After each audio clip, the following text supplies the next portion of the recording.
الحمد لله نحمده ونستعينه ونستغفره ونؤمن به ونتوكل عليه ونعوذ بالله من شرور أنفسنا ومن سيئات أعمالنا من يهده الله فلا مضل له ومن يضلل فلا هادي له ونشهد أن لا إله إلا الله وحده لا شريك له ونشهد أن سيدنا ومولانا محمدا عبده ورسوله أما بعد فأعوذ بالله من الشيطان الرجيم بسم الله الرحمن الرحيم محمد رسول الله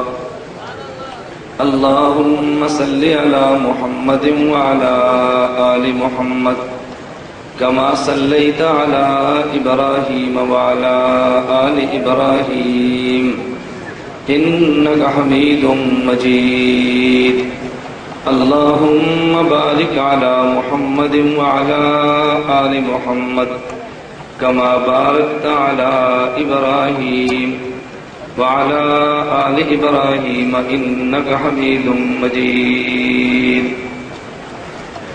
نام محمد سے دلوں کو سرور ملتا ہے نام محمد سے دلوں کو سرور ملتا ہے نگاہ فکر کو تازہ شعور ملتا ہے نصیب کیسا بھی ہو واسطہ احمد کا دے کے نصیب کیسا بھی ہو وسیلہ محمد کا دے کے خدا سے جو بھی مانگے ضرور ملتا ہے جا زندگی مدینہ سے جونکے ہوا کیلا جا زندگی مدینہ سے جونکے ہوا کیلا شاہد کے حضور خفا ہیں منا کیلا جا زندگی مدینہ سے جونکے ہوا کیلا شاہد کے حضور خفا ہیں منا کیلا کچھ ہم بھی اپنا چہرہ باطن سوار لیں ابو بکر سے آئین عشق و وفا کیلا دنیا مسلمہ پہ بہت ہی تنگ ہو گئی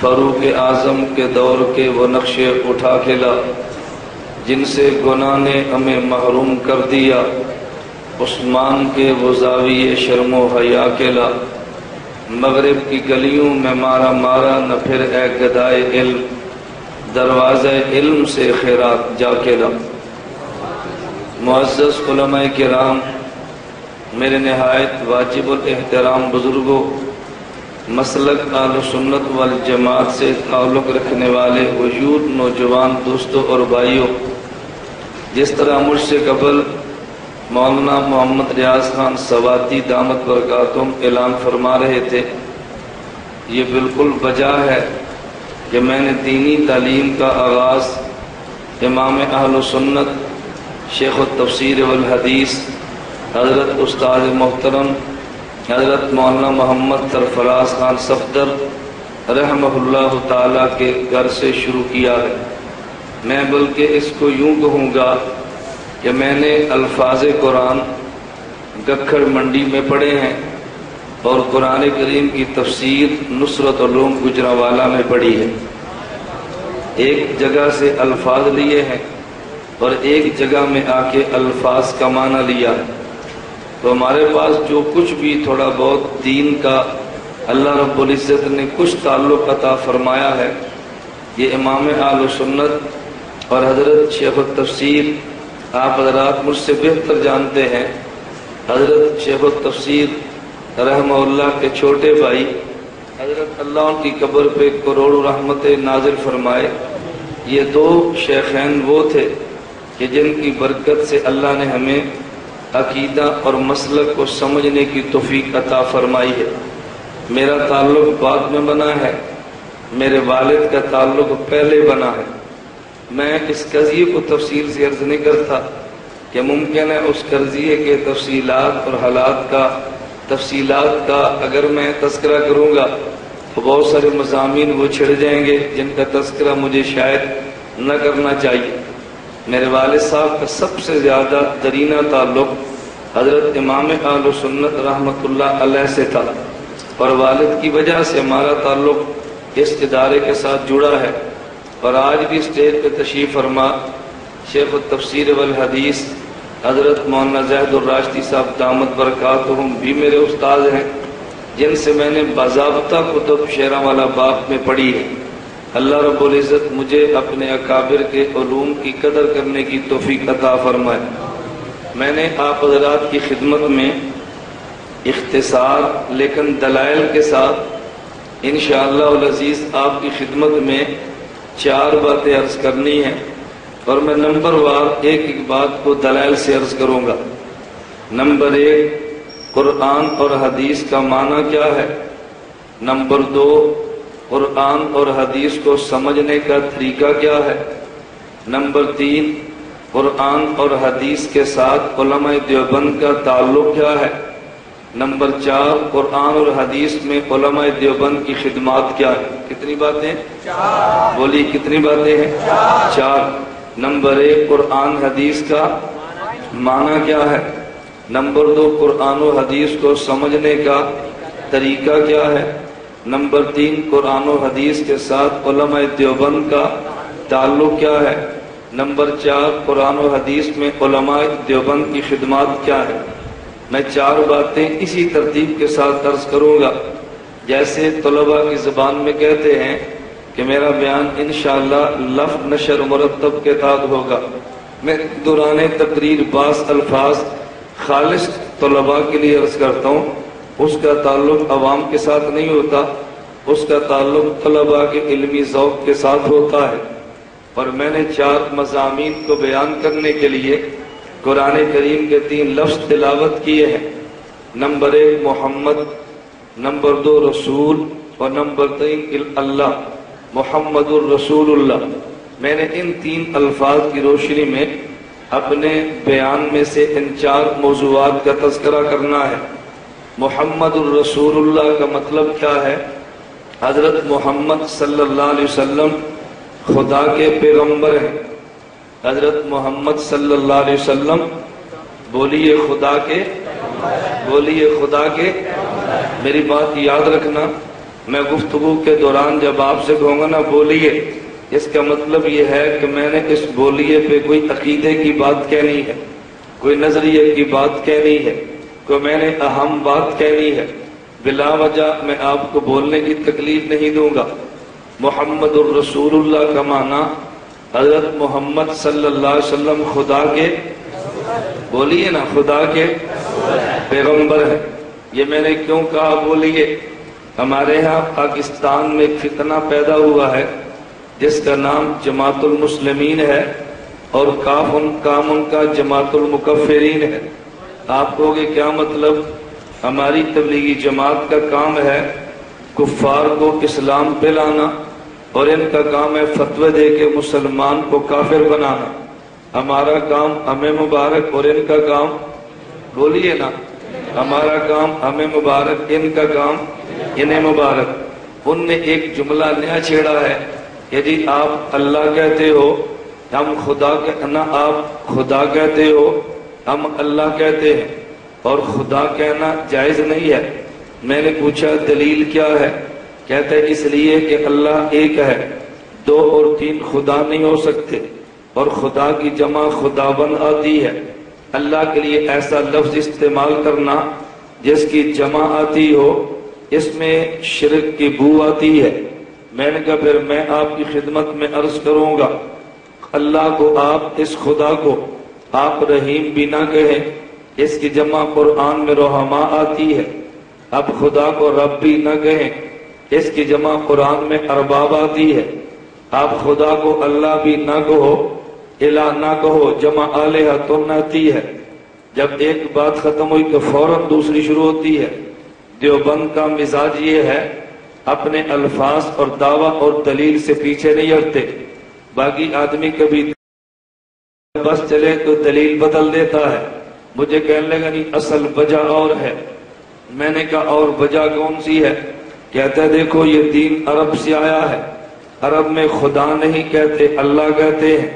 میں نے کہا ایک سوال میرا بھی ہے، آپ بتاؤ سال میں روزے کتنے فرض ہیں؟ کہتے ہیں جی 1 ماہ کے روزے فرض ہیں۔ میں نے کہا بتائیں 24 گھنٹے میں نمازیں کتنی فرض ہیں؟ کہتے ہیں 5 نمازیں فرض ہیں۔ میں نے کہا یہ جملے اپنی زبان سے آپ کہہ دو۔ کہتے ہیں سال بھر میں 1 ماہ کے روزے فرض ہیں، دن رات میں 5 نمازیں فرض ہیں۔ میں نے کہا آپ نے نماز اور روزہ کیوں کہا ہے؟ جب دین عرب سے آیا تمہیں صوم و صلات کہنا چاہیے، تم نے نماز و روزہ کیوں کہا ہے؟ کہتا ہے جب بات عربی میں کریں تو پھر صوم و صلات کہتے ہیں، اور جب بات اردو میں کریں تو نماز و روزہ کہتے ہیں۔ میں نے کہا جب بات عربی میں کریں ہم بھی اللہ کہتے ہیں، اور جب بات اردو میں کریں تو خدا پیغمبر کہتے ہیں۔ جو دلیل تیری ہے وہی دلیل میری ہے، تو تیری دلیل کے تقاضے اور ہیں تو میری دلیل کے تقاضے اور کیوں ہیں؟ میں نے کہا محمد الرسول اللہ کا معنی حضرت محمد خدا کے، بولیے نا، حضرت محمد خدا کے پیغمبر ہیں، حضرت محمد خدا کے پیغمبر ہیں۔ میں نے جان بوجھ کے ترجمہ یہ کیا ہے کہ میں نے آپ کو بات سمجھانی ہے۔ اگر میں یہ کہ حضرت محمد اللہ کے رسول ہیں تو پھر بھی مجھے رسول کا معنی پیغمبر کرنا پڑے گا۔ بات کو سمجھانے کے لیے رسول رسالت سے بنا ہے، رسالت کا معنی پیغام ہے، اور رسول اور پیغمبر کا مطلب یہ ہے کہ رسول خدا سے پیغام لیتا ہے، مخلوق کو پیغام دیتا ہے۔ نبی کے ذمے 2 کام ہیں، نمبر 1 خدا سے پیغام لینا ہے، اور نمبر 2 مخلوق کو پیغام دینا ہے۔ دنیا میں پیغام 2 طرح سے چلتے ہیں۔ آپ نے جلسہ رکھا، اشتہار چھپوا کے رکھا، مراد بھی آپ کی ہے، الفاظ بھی آپ کے ہیں۔ اگر آپ نے جلسہ رکھا بغیر اشتہار چھپوائے رکھا، جیسے رائیونٹ کا سالانہ جلسہ ہے، ہر جمعرات شب جمعہ کا جلسہ ہے، اس میں مراد آپ کی ہے، الفاظ ہر اعلان کرنے والے کے اپنے ہیں۔ نہ سمجھے مثال میں دوسری دوں گا، شادی کے موقع پہ دوست احباب کو جمع کرتے ہیں، کبھی شادی کارڈ چھپوا کے جمع کرتے، کبھی شادی کارڈ چھپوائے بغیر کسی آدمی کو بھیج کے جمع کرتے ہیں۔ اگر شادی کارڈ چھپوا کے دوست احباب کو بلایا ہے، مراد بھی آپ کی ہے، الفاظ بھی آپ کے ہیں۔ اگر آپ نے بندہ بھیج کے منگوایا ہے، مراد آپ کی ولیمہ یا نکاح ہے، اور الفاظ پیغام لے جانے والے کے۔ اللہ نبی کے ذریعے امت کو پیغام دیتا ہے، توجہ رکھنا، اللہ نبی کے ذریعے امت کو پیغام دیتے ہیں۔ کبھی الفاظ خدا ہوتے ہیں، مراد خدا ہوتی ہے، الفاظ خدا ہوتے ہیں، کبھی مراد خدا ہوتی ہے، الفاظ مصطفیٰ ہوتے ہیں۔ جس پیغام میں مراد خدا ہو، الفاظ خدا ہو، اس پیغام کا نام قرآن ہے، اور جس میں مراد خدا ہو، الفاظ مصطفیٰ ہو، اس پیغام کا نام حدیث ہے۔ دیوبند والے قرآن بھی مانتے ہیں، دیوبند والے حدیث بھی مانتے ہیں۔ قرآن کا نام بھی ایمان ہے، حدیث کا نام بھی ایمان ہے۔ قرآن کا نام بھی اور حدیث کا نام بھی۔ میں بات کیا سمجھا رہا تھا؟ قرآن بھی ایمان ہے، حدیث بھی ایمان ہے۔ قرآن حدیث کا معنی سمجھ آ گیا؟ مراد خدا، الفاظ خدا، پیغام کا نام قرآن ہے۔ مراد خدا، الفاظ مصطفیٰ، پیغام کا نام، بولنا، پیغام کا نام حدیث ہے۔ میں 2-4 مثالیں دوں تاکہ تجھے دیوبند کا پورا نظریہ سمجھ آئے۔ ہم نے قرآن کریم اٹھا کے دیکھا، عیسیٰ علیہ السلام کا ہمیں زندہ آسمان پہ جانا ملا ہے۔ ہم نے حدیث مبارک کو کھول کے دیکھا، عیسیٰ علیہ السلام کا زندہ آسمان سے آنا ملا ہے۔ ہم نے عیسیٰ علیہ السلام کا آسمان پہ زندہ جانا مانا قرآن کی وجہ سے، آسمان سے زمین پہ زندہ آنا مانا حدیث کی وجہ سے۔ قرآن بھی ایمان ہے، حدیث بھی ایمان ہے۔ ہم نے قرآن دیکھا، انما یرید اللہ لیذہب عنکم الرجس اہل البیت، اللہ نے قرآن میں نبی کی بیویوں کو اہل بیت فرمایا ہے۔ ہم نے پیغمبر کی حدیث کو دیکھا، میرے نبی نے علی اور فاطمہ، حسن و حسین رضی اللہ عنہم کو فجللہم بکسائہ، اپنی چادر کے نیچے لیا، فرمایا ہؤلاء اہل بیتی، اللہ یہ بھی اہل بیت ہیں، فاذہب عنہم الرجس وطہرہم تطہیرا۔ میں یوں کہوں گا نبی کی بیویوں کو ہم نے اہل بیت مانا ہے قرآن کی وجہ سے، ہم نبی کی اولاد کو اہل بیت مانتے ہیں حدیث کی وجہ سے، قرآن بھی ایمان ہے حدیث بھی، بولتے جائیں قرآن بھی ایمان ہے حدیث بھی ایمان ہے۔ مثال نمبر 3 میں قرآن کی بات کرتا ہوں۔ ہم نے قرآن کریم کو دیکھا ہے، آدم علیہ السلام نے خدا سے دعا مانگی ہے، ربنا ظلمنا انفسنا وَإِن لَّمْ تَغْفِرْ لَنَا وَتَرْحَمْنَا۔ اس دعا میں وسیلے کے الفاظ نہیں ہے، بغیر وسیلے والی دعا دیکھی حضرت آدم علیہ السلام کی قرآن میں ہے۔ ہم نے حدیث مبارک کو دیکھا، اللہم انی اسألک بحق محمد ان تغفر لی، آدم علیہ السلام کی وسیلے والی دعا یہ حدیث میں ہے۔ ہم بغیر وسیلے والی دعا حضرت آدم کی مانتے ہیں قرآن کی وجہ سے، وسیلے والی دعا مانگتے ہیں حدیث کی وجہ سے۔ قرآن بھی ایمان ہے حدیث بھی ایمان ہے۔ مثال نمبر 4 عرض کرتا ہوں، ہم نے قرآن کریم میں دیکھا میرے نبی اس دنیا میں نماز پڑھتے تھے، وَاعْبُدْ رَبَّكَ حَتَّىٰ يَأْتِيَكَ الْيَقِينُ کو دیکھا، میرے نبی قبر میں نماز پڑھتے ہیں۔ ہم نے حدیث مبارک کو دیکھا، الانبیاء احیاء فی قبورہم یصلون، نبی کا دنیا میں نماز پڑھنا مانا قرآن کی وجہ سے، نبی کا قبر میں نماز پڑھنا مانا حدیث کی بولنا حدیث کی وجہ سے۔ ہم نے قرآن کو دیکھا، آدمی جہاد میں نکلتا ہے تو جسم اور روح دونوں جاتے ہیں، گولی جسم کو لگتی وہ شہید ہو جاتا ہے، تلوار جسم کو لگتی وہ کٹ جاتا ہے۔ قرآن کہتا ہے وَلَا تَقُولُوا لِمَن يُقْتَلُ فِي سَبِيلِ اللَّهِ أَمْوَاتٌ بَلْ أَحْيَاءٌ وَلَٰكِن لَّا تَشْعُرُونَ۔ ہم نے شہید کے بدن کو زندہ مانا قرآن کی وجہ سے۔ ہم نے حدیث مبارک کو دیکھا، اللہ کے نبی نے اعلان فرمایا ارواحهم فی جیوف طیر خضر لا قنادیل معلقۃ بالعرش تسرع من الجنت حیث تشاء۔ ہم نے شہید کی روح کو زندہ مانا حدیث کی وجہ سے، ہم نے بدن کو زندہ مانا قرآن کی وجہ سے، اور روح کو زندہ مانا حدیث کی وجہ سے۔ قرآن بھی ایمان ہے حدیث بھی ایمان ہے۔ میں نے کتنی مثالیں دی؟ 4۔ ہاتھ دے کر بتا دو کتنی مثالیں دی؟ 5۔ توجہ کتنی مثالیں دی ہیں؟ نمبر 1 میں اب مثالیں گنواتا ہوں تاکہ تو یہ یاد رہے۔ میں نے انشاءاللہ اللہ نے چاہا آپ کو بیان سمجھانا بھی ہے اور آپ کو بیان یاد بھی کرانا ہے۔ کبھی بندہ سمجھتا ہے یاد نہیں کرتا، کبھی یاد کرتا ہے سمجھتا نہیں ہے۔ اگر آپ نے تھوڑی سی توجہ دی تو میں بیان یاد بھی کراؤں گا اور بیان سمجھاؤں گا بھی۔ سمجھنا چاہیے کہ نہیں؟ بولنا، اور سمجھ آئے تو یاد کرنا چاہیے کہ نہیں؟ مثالیں میں نے کتنی دی ہے؟ ذرا رٹ لے مثالوں کو۔ آدم علیہ السلام کا بغیر وسیلے والی دعا کو مانا کیوں؟ وسیلے والی دعا مانی کیوں؟ حضرت عیسیٰ علیہ السلام کا زندہ آسمان پہ جانا مانا کیوں؟ عیسیٰ علیہ السلام کا زندہ آسمان سے آنا مانا کیوں؟ بولتے جاؤ نا کیوں؟ ہم نے ازواج مطہرات کا اہل بیت مانا کیوں؟ نبی کی اولاد کو اہل بیت مانا کیوں؟ حدیث میں ہے۔ نبی کی دنیا والی نماز مانی کیوں؟ قرآن میں ہے۔ نبی کی قبر والی نماز مانی کیوں؟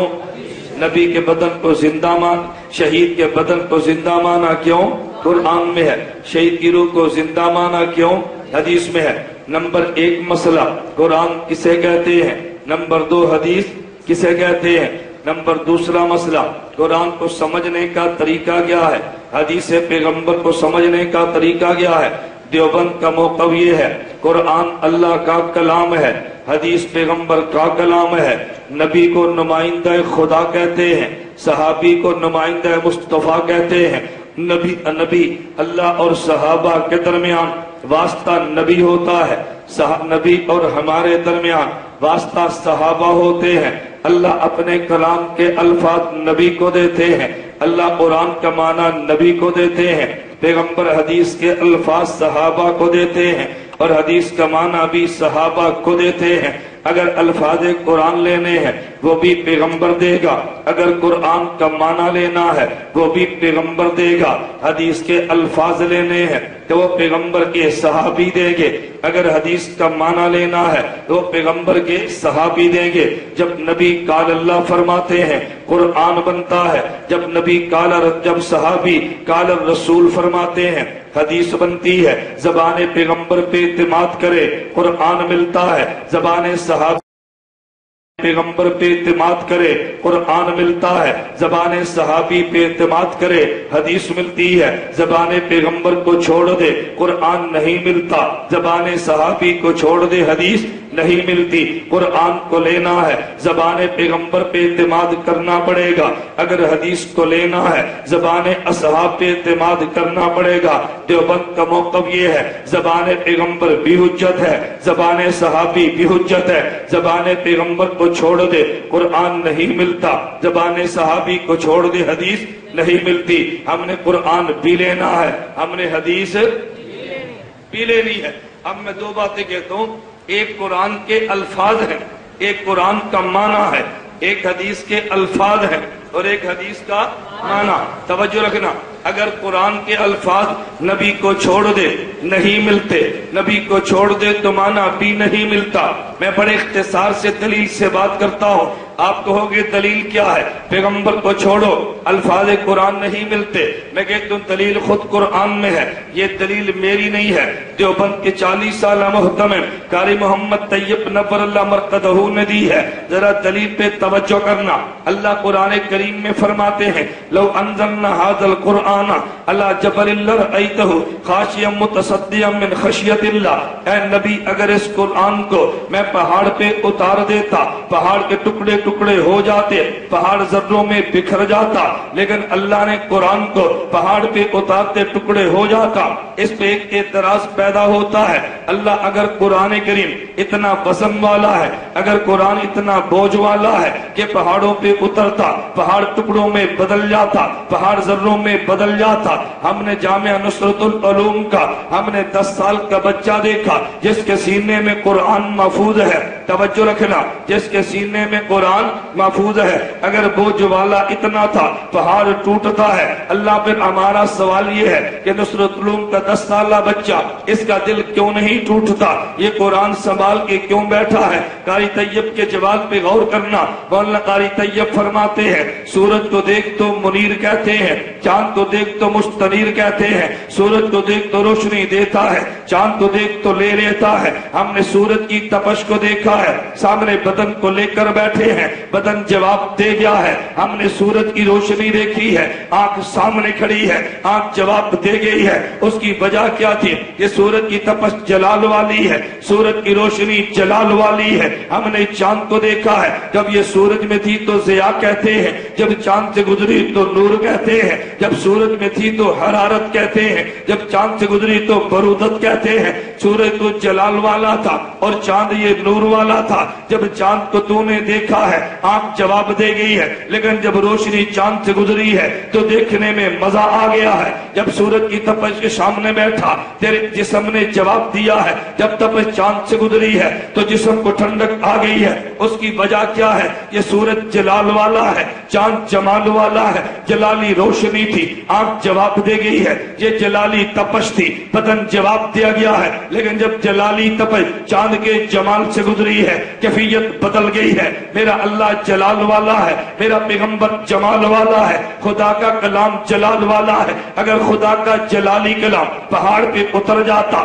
پہاڑ ٹکڑوں میں بدل جاتا، خدا نے جلالی کلام کو اپنے محمد کے جمالی سینے پہ اتارا ہے۔ وہ قرآن جس کے الفاظ کو پہاڑ نہیں اٹھا سکتا تھا، میرے محمد کے جمال کی برکت ہے۔ آج نصرت العلوم کا 10 سالہ بچہ اس کو اٹھا رہا ہے، 10 سال کا بچہ اس کو اٹھا رہا ہے۔ میرے نقطے پہ غور کرنا، خدا جلال والا ہے، میرا نبی جمال والا ہے، خدا کا کلام جلال والا ہے، میرے نبی کا کلام جمال والا ہے۔ میں علماء قراء سے کہتا ہوں مجھ پہ ناراض نہیں ہونا، میں ایک نقطہ عرض کرنے لگا۔ ہم نے دیکھا جو خدا کا کلام پڑھتا ہے اس پہ جلال نظر آتا ہے، ہم نے دیکھا جو پیغمبر کا کلام دیکھتا ہے اس پہ جمال نظر آتا ہے۔ ہم نے قاری کو جب بھی دیکھا ہے وہ جلال والا ہے، استاد زاہد راشدی کو جب بھی دیکھا ہے یہ جمال والا ہے۔ اور پوچھتا ہے وجہ کیا ہے؟ میں نے کہا وہ کلام جلالی پڑھتا ہے، یہ کلام جمالی پڑھتا ہے، اس پہ جلال کا اثر ہے، اس پہ جمال کا اثر ہے۔